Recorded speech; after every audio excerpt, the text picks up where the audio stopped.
여러분들을 만나는 소중한 시간이군요. 반가워요. 맹행스님입니다. 마당을 쓸었습니다. 지구 한 모퉁이가 깨끗해졌습니다. 나태주 시인의 시 한 소절입니다. 오늘은 이 대목이 눈에 띄네요. 마당을 쓸었습니다. 저는 오늘 나의 마음의 마당에 뒹구는 번뇌를 쓸어야겠습니다. 쓸어낸다는 단어가 참 마음에 듭니다. 오늘은 무엇을 어떻게 쓸어내면서 죽음과 관련된 어떤 공부를 하면 좋을까요? 스님 안녕하세요. 스님, 죽음을 맞이할 때는 병원보다는 평소 살던 집이 좋다고들 하잖아요. 네. 요즘 집에서 임종하는 경우가 아주 드문 것 같은데요. 대개는 병원에서 최후를 맞이하게 되잖아요. 그게 왜 안 좋은 건지 알고 싶고요. 그럼에도 어쩔 수 없이 병원에서 임종하게 되면은 당사자와 가족들은 그 상황을 어떻게 맞이해야 할까요? 네. 우리는 대체적으로 여행을 좋아하죠. 그래서 여행을 떠납니다. 길지 않더라도 3일이나 4일 여기저기 여행을 갔다가 집에 딱 도착하면 어떤 느낌이 들던가요? 우리는 자신도 모르게 이런 얘기를 하죠. 역시 내 집이 최고야. 맞아요. 이렇게 내 집이라는 것에 대한 애착은 누구에게나 있죠. 그리고 내 집이 가장 편합니다. 왜냐하면 내 몸이 거기에, 내 의식이 거기에 익숙해져 있거든요. 또 익숙한 소파는 몸을 맡아서 전신을 편안하게 이완하도록 돕습니다. 아무리 작은 집이고 좋지 않는 집이라 해도 이 세상에서 가장 편한 곳이 집이란 곳인 것 같습니다. 그곳에는 나의 추억이 묻어 있고 나의 인생이 담겨 있고 그곳에서 울었고 웃었고 자녀들을 키웠고 함께 사랑했듯 그래서 내 가슴에 깊숙이 담겨 있고 내 눈에 선명하게 찍혀 있는 장소이기 때문에 더욱더 그렇겠죠. 이 생에 태어나서 한 생을 다 마치고 여행을 떠나듯 이 세상을 떠나야 할 때, 영원히 떠나가야 할 때 말입니다. 그때 그곳이 나의 마지막 삶이 머무는 그곳이 어떤 곳이라면 좋을지 이 방송을 듣고 있는 여러분들이 한번 깊이 생각해보고 저에게 알려주세요. 네, 메뉴가 아주 다양합니다. 우리가 죽을 수 있는 나의 삶의 마지막 종착역 플랫폼 같은 그런 장소 말이죠. 네. 병원 응급실도 될 수 있고 중환자실, 또 다인병실, 요양병원, 또 요양원도 있고 또 자식들의 집도 될 수 있고 나의 집도 될 수 있고 또 나의 방, 또 외부의 장소, 아니면 또 병원의 1인실, 병원의 특실, 호스피스 병동 등 대충 메뉴가 좀 많습니다. 그래서 여러분들은 나의 죽음을, 나의 마지막 삶을, 인생의 종착역을 어디로 하면 좋을지 한번 이렇게 골라보세요. 저도 들은 얘기입니다. 과거에 아파트 주민이 임종하면 모시고 내려올 수 있는 엘리베이터를 만들었다고 해요. 혹시 여러분 누가 기억하고 있는 사람 있나요? 그런데 사람들이 아파트에서 임종하는 것을 거부하고 싫어하다 보니까 점차적으로 병원으로 옮겨가게 되고 그런 요구들이 줄어들게 되면서 살아있는 사람만 타고 오르는 엘리베이터만 남아있다고 합니다.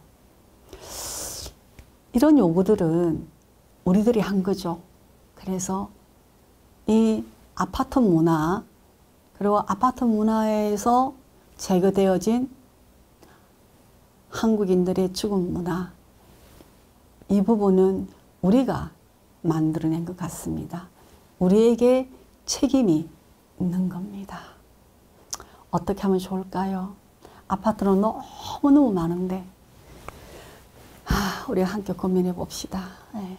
그리고 이제 우리가 살아가는 이 21세기는 참으로 위대한 세기입니다. 너무너무 위대한 세기죠. 네. 과학 문명이 최첨단으로 발달하고 전 세계가 한 길로 연결되어 있습니다. 이런 세상을 우리가 살아가고 있습니다. 현대의학 눈부시게 발전했습니다. 그 눈부시게 발달한 현대의학의 중심은 병원이죠. 병원은 인간으로 하여금 요람에서 무덤까지 풀코스로 준비해 줍니다. 요람에서 무덤까지 풀코스. 병원에서 태어나 병원에서 치료받다가 병원에서 죽어서 병원에서 장례식까지, 이 또한 우리가 만든 문화입니다. 적절하고 적합할까요? 우리에게. 네, 생각해 볼 여지가 있습니다. 하지만 요즘 현대인들에게는 이런 풀코스가 당연히 활용도가 없습니다. 현대인들의 상황과 처지가 이렇다 보니까 스스로 자신의 죽음에 대한 준비로 누구의 도움으로 어디에서 어떤 모습으로 떠나고 싶은지 결정하여 그것이 그렇게 되도록 미리 주변의 모든 사람들에게 내가 원하는 말을 공유하는 것, 여러분 잊어버리면 안 됩니다. 누구에게나 어느 날, 어느 때 죽음은 반드시 결정코 찾아올 겁니다.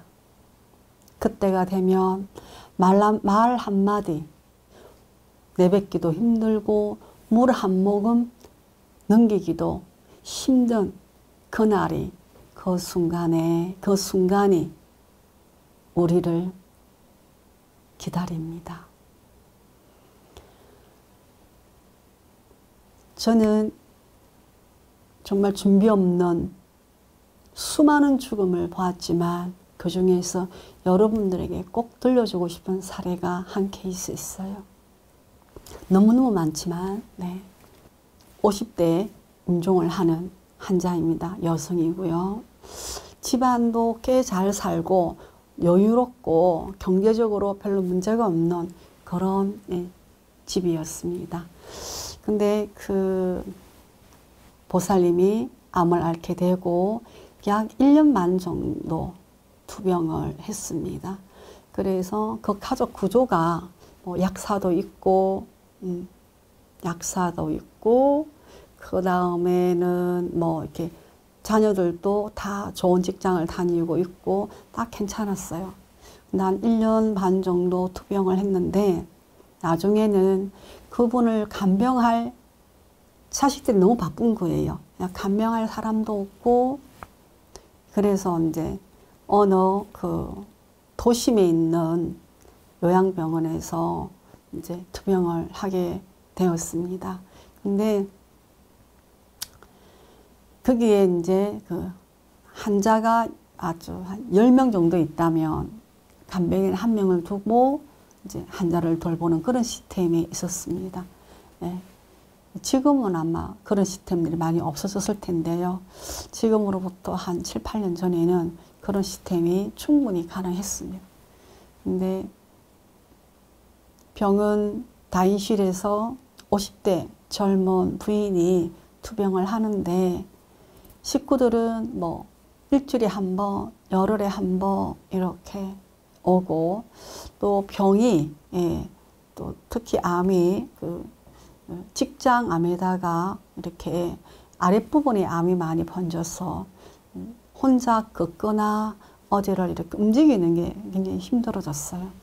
그렇게 된 지가 임종 한 4개월 전부터 힘들어졌는데 그럼에도 불구하고 그 10명을 돌보는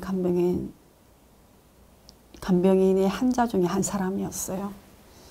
근데 이제 저는 그분을 좀 잘 아는 분이어서 가끔 찾아가면 사람이 이렇게 살다가 이렇게 죽어야 한다면 우리는 왜 살아야 하나? 왜 자식을 키우고 왜 결혼을 하며 왜 공부를 하고 돈은 뭐 때문에 벌고 뭐 이런 그 회의감이 많이 오게 했어요.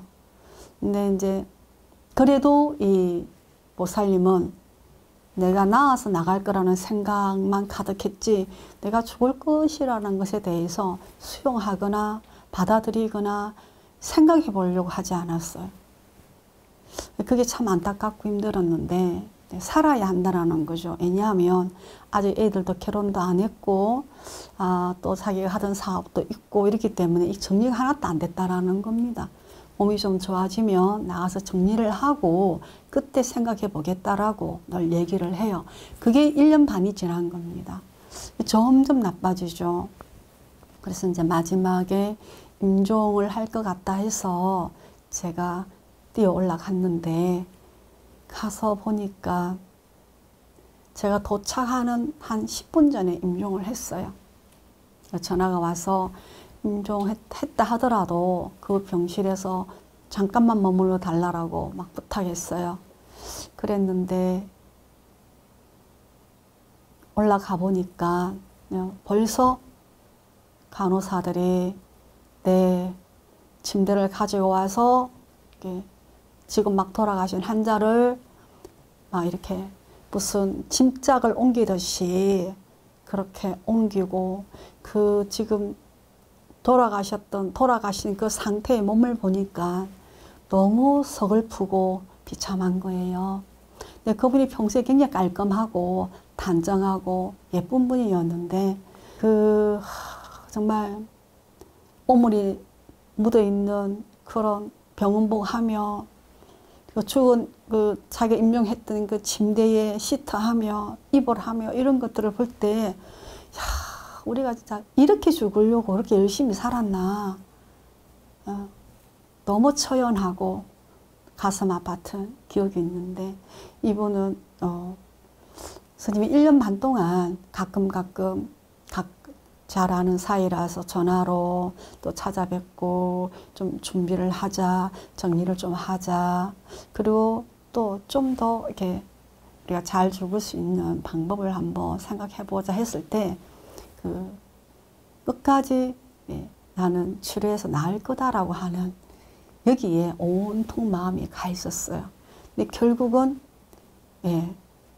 정리도 못하고 낫지도 못하고 그냥 그렇게 허망하게 가족들 한 명도 없는데 혼자 10명이 있는 다인실에서 죽어가지고 그 다음에 실려서 영안실에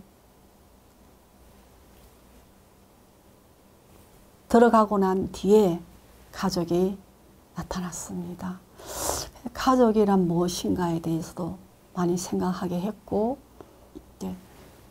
내가 더 이상 치유가 될 수 없고 나을 수 없다라는 진단을 받았음에도 불구하고 끝까지 살아야 한다라는 이 생각에 사로잡혀 있었던 우리 보살님 전혀 죽음이 준비되지 않았고 준비할 마음이 없었어요. 왜냐하면 내가 그동안 돈을 열심히 벌어서 집도 사고 가게도 넓히고 은행에 저축도 많이 해놓고 뭔가를 많이 해놨던 사람이거든요. 근데 그것을 손도 써보지 못하고 전혀 정리정돈도 못하고 그렇게 떠나는 모습을 봤습니다. 이 방송을 듣는 여러분들, 네, 이게 남의 일이 아니라는 겁니다. 아시겠어요? 절대 남의 일이 아닙니다. 내 일이 될 수도 있다라는 겁니다. 네. 그래서 나의 마지막을 어떻게 하고 싶은지 선택하고 결정을, 네, 더 이상 생명이 유지되는 게 어려울 때는 미리미리 조금 더 건강할 때 다 결정을 해두는 거예요. 근데 그냥 결정하는 게 아니라 많은 사람들의 조언도 받고 깊이 생각도 하고 이렇게 해서 결정하게 되는 거죠.